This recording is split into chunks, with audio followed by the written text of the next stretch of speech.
ہم نے امیر محترم کو خط لکھا، آپ ہمارے کال کے بھی ذمہ دار ہیں، آپ ہمارے فعل کے بھی ذمہ دار ہیں۔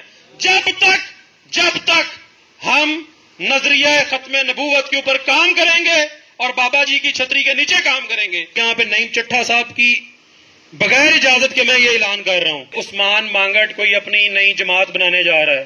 جو کام کرنے والا بندہ ہے وہ کبھی بھی اس سے اختلاف نہیں کرے گا۔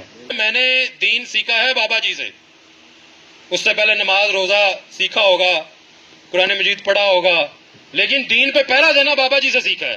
تو بابا جی بتا کے گئے بھائی گل کرو اگلے بندے دا تو نکلے، ٹھیک ہے جی، تو میں تے گل کرنا وا تو پھر تو نکل جائے جی۔ تو واپسی ہوئی ہے جی، اس دوران رابطے میرے امیر محترم سے تھے، مہربانی کرتے ہیں، چھوٹا بھائی سمجھتے ہیں، کارکن نہیں سمجھتے، ہمیشہ مہربانی کرتے ہیں، اور کبھی ایسا نہیں ہوا کہ میں نے رابطہ کیا اور مجھے وہ نہ سن سکے ہوں فون یا میسج کا جواب تو وہ ان اٹینڈڈ گیا ہو، یہ بھی بات میں کھلم کھلا کرتا ہوں۔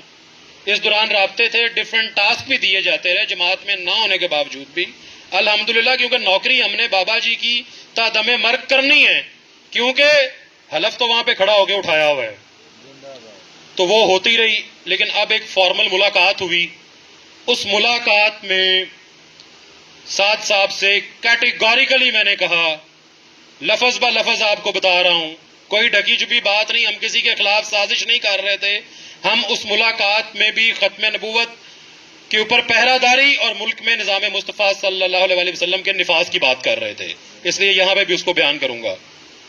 میں نے کہا جی سب سے پہلی بات کہ ایک چیز میں نے پہلے بتایا، میں کیچڑ نہیں کسی پہ اچھالنا ہے، لیکن ایک امپریشن بنایا جاتا ہے کہ شاید مجھے ٹکٹ کی ضرورت تھی اور میں تحریک لبیک پاکستان میں ہوں۔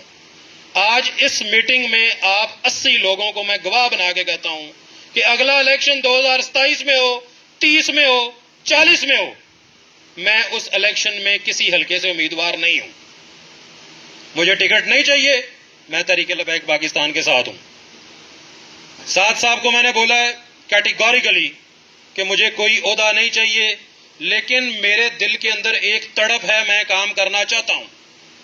میں دوسری دفعہ اپنی جان، اپنا مال، اپنی اولاد میں لے کے آپ کے سامنے بابا جی کے قدموں میں دوبارہ آ گیا ہوں، مجھے استعمال کریں، جہاں مجھے استعمال کر سکتے ہیں مجھے کریں، میں حاضر ہوں۔ عہدہ مجھے نہیں چاہیے، بغیر عہدے کے کام کرنا ہے۔ سعد صاحب نے کہا عثمان بھائی آپ کیسے کام کرنا چاہتے ہیں؟ میں نے کہا جی میں پورے پاکستان میں یوتھ ونگ بنانا چاہتا ہوں۔ انہوں نے کہا جی اس کا کیا فائدہ ہوگا؟ میں نے کہا پاکستان میں اس وقت 70% نوجوان ہیں جن کی عمر 18 سال سے لے کے 27 سال ہے، تو پاکستان کی 70% پالیسی اور کسی جماعت کی بھی 70% پالیسی اسی 70% نوجوانوں کے گرد گھومنی چاہیے، اور تحریک لبیک پاکستان میں 90% نوجوان ہیں۔ بابا جی کو انہی لوگوں نے مانا ہے جنہوں نے اپنے موبائل سے بابا جی کو سنا ہے، اور وہ موبائل نوجوان لوگوں کے پاس ہے، بزرگوں کو نہیں چلانا آتا، بزرگوں نے ان نوجوانوں سے پھر سنا ہے بابا جی کو۔ تو میں یوتھ ونگ کے لیے کام کرنا چاہتا ہوں۔ انہوں نے مجھے اجازت دی کہ عثمان بھائی آپ اس کے اوپر ورک کریں، جو آپ کا ہوم ورک ہے مجھے پیش کریں، وہ فیزیبل ہوا تو ہم آپ کو الاؤ کریں گے۔ یہ میں کلیئر کٹ کہہ رہا ہوں، کوئی میں بات چھپا کے نہیں کر رہا۔ دوسری بات، میں نے کہا سر پورے پاکستان میں بابا جی کا فیض ہے کہ لوگ میری عزت کرتے ہیں، کیونکہ آپ نے مجھے چند مہینے کے لیے ایک نوکری دی تھی، اس نوکری کو میں نے نوکری سمجھ کے کیا تھا، ورنہ میرا کوئی تعلق یا رشتہ داریاں نہیں ہیں جماعت میں، اس وجہ سے لوگوں نے عزت کرنا شروع کی۔ اب لوگ اپنا دکھ سناتے ہیں، مجھے کالز کرتے ہیں، میسج کرتے ہیں، بتاتے ہیں کہ ہر ضلع میں 5 دڑے بنے ہوئے ہیں۔ میں ان دڑوں کو ختم کرنا چاہتا ہوں، میں ناراض لوگوں کے پاس جانا چاہتا ہوں، میں پارٹی میں ریفارمز کے لیے کام کرنا چاہتا ہوں۔ اور یہ دڑے کیوں بنے ہوئے ہیں؟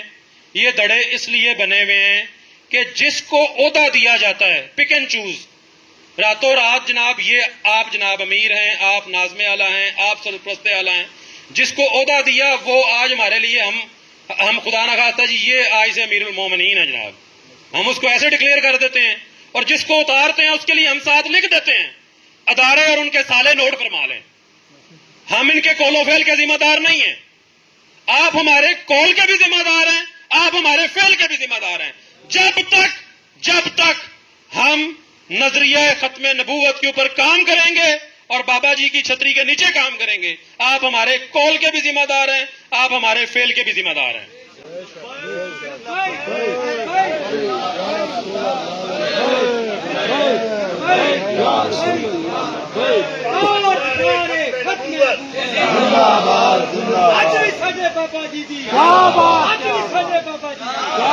تو کیٹیگوریکلی میں نے کہا جی کہ جس کو اتارا جاتا ہے, جس کو لایا جاتا ہے, اس سے زیادہ عزت اتارنے والے کو دی جائے, اس سے زیادہ خیال اس کا رکھا جائے, کیونکہ اس نے اپنے جان ہتھیلی پہ رکھ کے ختم نبوت کے کاز پہ اس جماعت کی خدمت کی ہے, رسول اللہ کے دین کی خدمت کی ہے, رسول اللہ کے نظام کے نفاذ کے لیے اس جماعت کے مشن کے اوپر اس نے خدمت کی ہے.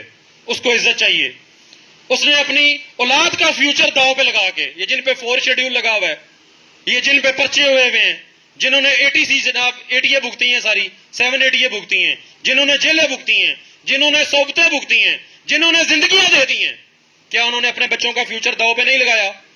ہم کیسے کہہ سکتے ہیں کہ ہم ان لوگوں کے قول و فعل کے ذمہ دار نہیں ہیں؟ ہم ہیں. تو میں نے کہا ایسے لوگوں جن کو عہدے سے اتارا جاتا ہے ان کو مزید عزت دی جانی چاہیے, ان کو میں نزدیک کرنا چاہتا ہوں. جو لوگ آپ سے دور جا چکے ہیں, جماعت سے دور, میں یہ نہیں کہہ رہا کہ میں بہت بڑی توپ ہوں, لیکن جب میں کسی ایک, آپ سارے میرے سے بہت زیادہ دین کے قریب ہیں آپ سب لوگ, لیکن میں جب آپ میں سے کسی ایک کے پاس بھی گیا ہوں اور میں نے جا کے کہا ہے کہ میں بابا جی خادم حسین رضوی رحمۃ اللہ علیہ کے نظریے کے لیے آپ کے پاس آیا ہوں, آپ میں سے کوئی بندہ مجھے نہیں اٹھا سکا. تو جب میں کسی ناراض بندے کے پاس جاؤں گا, بابا جی کا نام لوں گا, رسول اللہ صلی اللہ علیہ وسلم کا نام لوں گا, دین کے نفاذ کا نام لوں گا, وہ مجھے اپنے گھر سے نہیں اٹھا سکتا. میں ناراض کارکنوں کے پاس جانا چاہتا ہوں, میں جماعت کی وہ اسٹرینتھ دیکھنا چاہتا ہوں جو 2018 میں تھی, اور اس کے بعد ان کو یوٹیلائز کر کے پاکستان کی سب سے بڑی جماعت بنانا چاہتا ہوں. اس کے لیے میری جان حاضر ہے, میرا مال حاضر ہے, میری اولاد حاضر ہے, ہر چیز حاضر ہے. مجھے کیٹیگوریکلی سعد حسین رضوی صاحب کو میں نے کہا مجھے اجازت ہے میں ناراض لوگوں کو ملوں, انہوں نے کہا اجازت ہے. اس کے بعد میں نے رابطے شروع کیے, تقریباً 10 لوگوں سے میں نے رابطے کیے. مفتی نعیم صاحب ہیں, مفتی صاحب سے رابطہ ہوا, عطاء الحسنین شاہ صاحب سے رابطہ ہوا, اس کے بعد شیر زمان حیدری صاحب سے رابطہ ہوا, ساجد گمن صاحب ہیں ان سے رابطہ ہوا, پیر شجاع شاہ صاحب ہیں ان سے رابطہ ہوا, ہمارے بھائی ہیں, ان سے رابطہ ہوا. تو یہ ہم ایک چھوٹی سی ٹیم بنے, اور اسی دوران پھر اس پوری ٹیم نے ہم نے مل کے نعیم چٹھا صاحب سے ہم نے رابطہ کیا. جی نعیم چٹھا صاحب کا ایشو آپ کے سامنے تھا. اب نعیم چٹھا صاحب کا ایشو کیا تھا؟ نعیم چٹھا صاحب کو معطل کر دیا گیا, اور معطل کرنے کے بعد کسی اور کو اب نیا امیر لگا دیا گیا ہے. نعیم چٹھا صاحب کی معطلی پہ, نعیم چٹھا, میں کیٹیگوریکلی یہاں پہ نعیم چٹھا صاحب کی بغیر اجازت کے میں یہ اعلان کر رہا ہوں, نعیم چٹھا صاحب کسی عہدے کے طلبگار نہیں ہیں, لیکن نعیم چٹھا صاحب کے پورے ضلع کے کارکنوں کو ایک درد تھا کہ ایک کام کرنے والا بندہ اتارا جا رہا ہے, اور ان کارکنوں نے تمام پی پیز کے عہدیداران, آپ کی 4 پی پیز ہیں جی, چاروں پی پیز کے عہدیداران نے مشترکہ ایک پرفارما باقاعدہ سائن کر کے مرکز کو دیا کہ نعیم چٹھا صاحب کو بحال کیا جائے. اگر بحال نہیں کریں گے تو اس جمعے کو تاریخ کیا تھی جی 25 تاریخ غالباً تھی, اگر میں غلط ہوں تو 25 تاریخ کو مرکز جانے کا قافلے کی صورت میں منڈی بہاؤالدین کے تمام تنظیمی عہدیداران اور منڈی بہاؤالدین کے تمام کارکن مرکز قافلے کی صورت میں جانے کے لیے تیار تھے. اب مجھے اور میری ٹیم کو یہ ایک فیلنگ آئی کہ اگر یہ کارکنان قافلے کی صورت میں مرکز جاتے ہیں تو یہ قافلہ کہیں دھرنے کی صورت نہ اختیار کر جائے اور یہ ایک نئی روایت نہ ہو جائے, کیونکہ نعیم چٹھا صاحب سے پیار کرتے ہیں, اس لیے کرتے ہیں نعیم چٹھا صاحب بابا جی کے مشن کی بات کرتے ہیں. تو اگر یہ مرکز کے باہر یا مرکز کے اندر کوئی دھرنے والی صورتحال اختیار ہوتی تو یہ ہمارے لیے پرابلم کریٹ کرتی. میں نے امیر محترم سے اجازت لی کہ میں نعیم چٹھا صاحب سے ملنے جانا چاہتا ہوں اور میں اس دھرنے کو رکواؤں. میں نے کہا میری اوقات نہیں ہے, لیکن میں جا کے ریکویسٹ کروں گا, ان دوستوں کو ساتھ لے جاؤں گا جن دوستوں کی بات نعیم چٹھا صاحب موڑ ہی نہیں سکتے. میں نے کہا میں اکیلا جاؤں گا, میری بات شاید موڑ دیں, ان دوستوں کو ساتھ لے کے جاؤں گا. 12 لوگوں کی ہم ٹیم چٹھا صاحب کے پاس گئے. 8 گھنٹے طویل نشست ہوئی, نشست اس سے لمبی تھی, لیکن 8 گھنٹے اس چیز کو ڈسکس کیا گیا.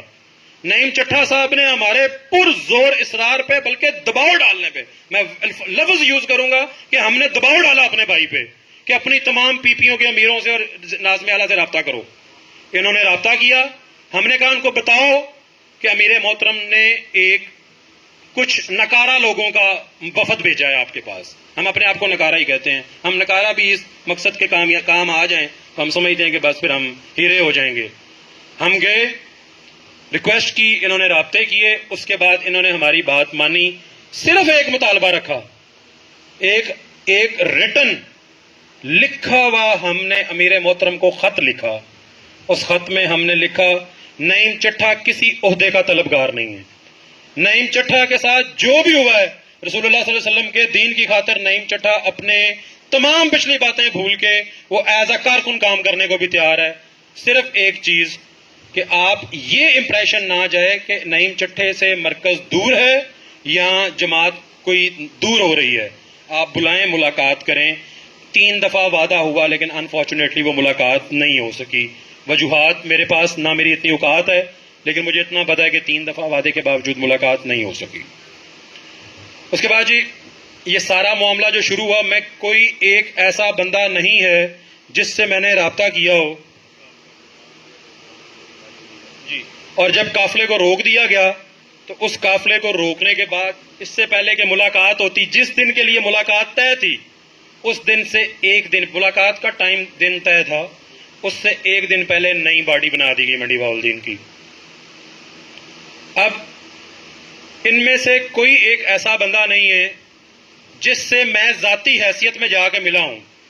ایک امپریشن دینے کی کوشش کی گئی کہ عثمان مانگٹ بغیر عہدے کے لوگوں کے پاس جا رہا ہے, اپنا ٹائم لگا رہا ہے, اپنا پیسہ لگا رہا ہے, اپنی راتوں کی نیند قربان کر رہا ہے. کہیں ایسا تو نہیں ہے کہ عثمان مانگٹ کوئی اپنی نئی جماعت بنانے جا رہا ہے. کیا آپ میں سے, آپ 80 لوگ بیٹھے ہوئے ہیں, آپ میں سے کسی ایک کے دروازے پہ بجا کے میں آپ کو یہ کہہ سکتا ہوں کہ خدا نہ خواستہ بابا جی کے نظریے کو چھوڑ کے عثمان مانگٹ کی جماعت میں آ جاؤ؟ میرے سر میں جوتے نہیں ماریں گے آپ سب لوگ؟ تو یہ جو بیانیہ ایک ایسا بناتے ہیں, یہ باتیں کہاں سے سوچ لیتے ہیں, ان کے پاس کہاں سے آ جاتی ہیں؟ پھر جی عثمان مانگٹ کوئی دھڑا بندی کرنے کی کوشش کر رہا ہے. آپ میرا دھڑا ہیں یا سعد حسین رضوی کا دھڑا ہیں؟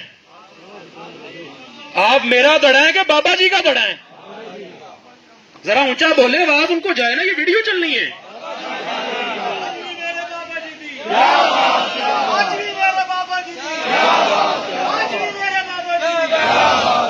کیٹیگوریکلی میں اب اس کو ختم کروں گا اپنی تقریر کو, کیونکہ بہت سارے میرے سے بہت قابل لوگ بیٹھے ہوئے ہیں جو اپنے اظہار خیال کریں گے. کسی ایک بندے سے میں امیر محترم کی مرضی کے بغیر نہیں ملا, اور امیر محترم آپ سب سے پیار کرتے ہیں, وہ آپ سب کا احساس کرتے ہیں, تو انہوں نے مجھے اجازت دی ہے کیونکہ آپ ان کے نظریے کے ساتھ کھڑے ہوئے ہیں, آپ ان کے والد کے دیے ہوئے نظریے کے ساتھ کھڑے ہوئے ہیں, آپ ختم نبوت کے کاز کے ساتھ کھڑے ہوئے ہیں. تو ملا, لیکن اس کو نیگیٹو امپریشن دینے کی کوشش کی گئی.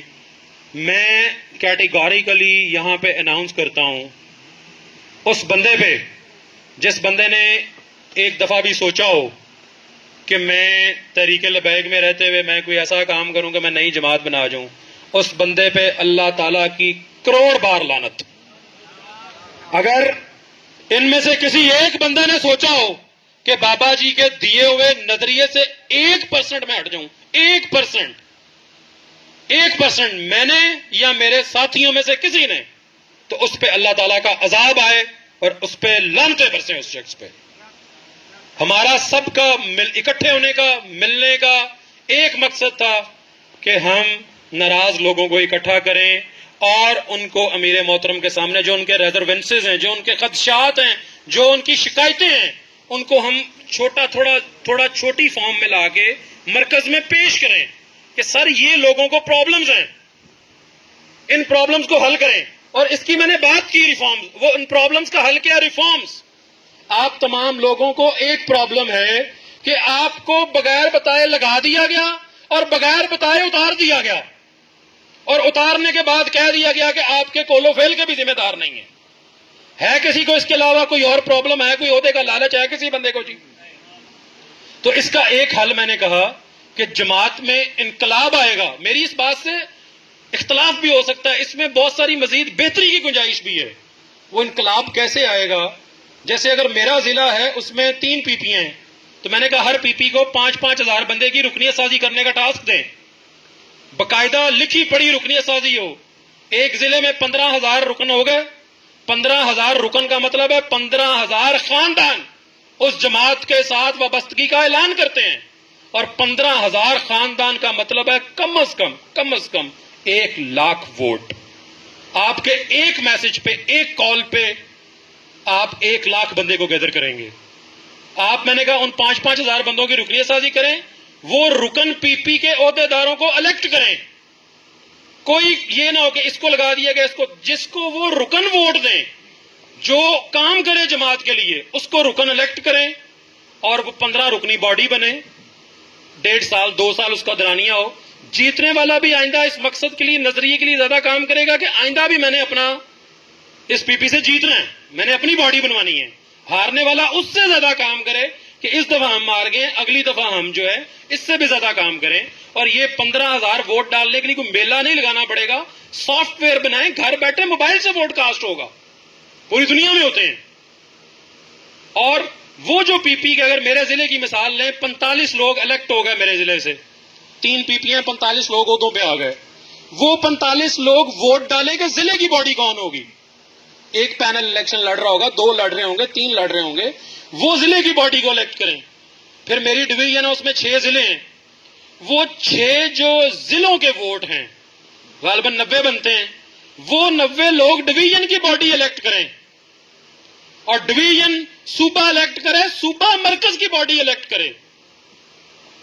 کیا کسی بندے کو اختلاف رہ جائے گا کہ یہ عہدیدار من مانی سے آیا ہے؟ ہاتھ اٹھا کے مجھے جواب دیں کہ اس سے کسی کو رہ جائے گا؟ جو کام کرنے والا بندہ ہے وہ کبھی بھی اس سے اختلاف نہیں کرے گا، اور جو کہے گا کہ کام نہ کرنا پڑے، واٹس ایپ پہ ہی سب اچھا ہے، اور واٹس ایپ پہ ہی میں جناب عہدے لے جاؤں، اس کے لیے تو یہ موت ہے۔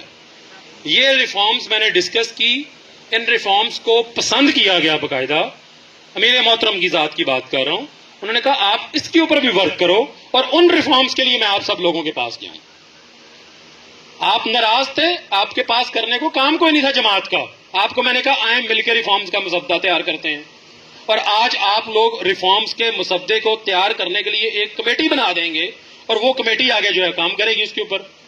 اور اسی طرح یہ 80 لوگ ہیں، ہم تقریباً 300 کے قریب ایک لسٹ بنی ہوئی ہے، ہم سندھ جا رہے تھے، ہم جناب ہزارہ ڈویژن میں جا رہے تھے، ہم کشمیر میں جا رہے تھے، ہم بلوچستان جا رہے تھے، ہم خیبر پختونخوا جا رہے تھے۔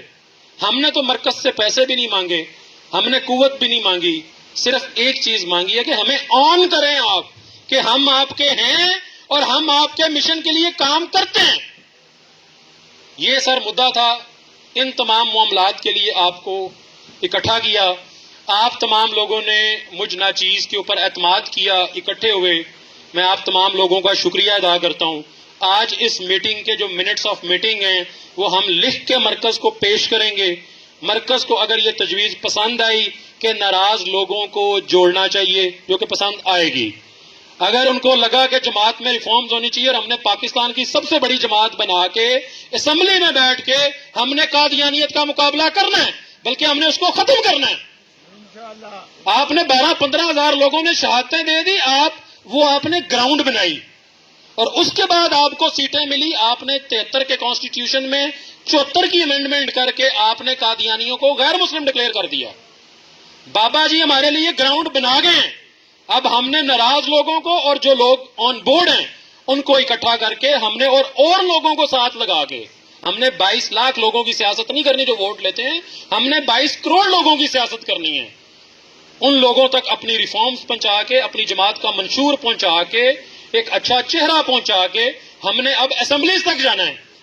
پہلے ہم نے ان کو غیر مسلم ڈکلیئر کروایا ہے، اور اب اسمبلیز میں پہنچ کے انشاءاللہ ان کا پاکستان میں داخلہ بند کروائیں گے، ٹھیک ہے؟ کیونکہ یہ پاکستان رسول اللہ صلی اللہ علیہ وسلم کے نام پہ بنا ہے، یہ کلمے کی بنیاد پہ بنا ہے، یہ دنیا کا واحد ملک ہے جو کلمے کی بنیاد پہ بنا ہے۔ تو کلمہ صرف یہاں تک نہیں ہے کہ لا الہ الا اللہ، کلمہ اس سے آگے آدھا کلمہ ہے، محمد رسول اللہ۔ آپ اس کے بعد مسلمان ہوتے ہیں۔ اگر آپ آدھا کلمہ پڑھ کے مسلمان نہیں ہو سکتے تو آدھا کام کر کے آپ نظام مصطفیٰ بھی نہیں لا سکتے. آپ کو اس کے لیے اسمبلیوں میں جانا پڑے گا آپ کی سپورٹ سے, اور ہم جائیں گے انشاءاللہ. تحریک لبیک پاکستان کو ہم اسمبلیوں میں پہنچائیں گے انشاءاللہ. اب باقی دوست بات کریں گے, میری گفتگو بڑی لمبی ہو گئی ہے. انشاءاللہ آپ سب سے ڈسکشن کے بعد ہم ایک مشترکہ اعلامیہ جاری کریں گے اور وہ مرکز تک پہنچائیں گے اور منٹس آف میٹنگ بھی پہنچائیں گے, اور اس کے بعد ہم پازیٹیو رسپانس کی بات کریں گے کیونکہ ہم سارے بابا جی کے چاہنے والے ہیں. جزاک اللہ, بہت شکریہ. اب ایک میری خواہش پہ, آپ پاکستان کے پتہ نہیں کہاں کہاں سے سفر کر کے آپ آ گئے ہیں, اب میری خواہش پہ ایک دفعہ ہم نے ختم نبوت کا نعرہ لگانا ہے, اور وہ نعرہ جتنے ابھی تک لگے ہیں ان سے تگڑا ہی ہونا چاہیے.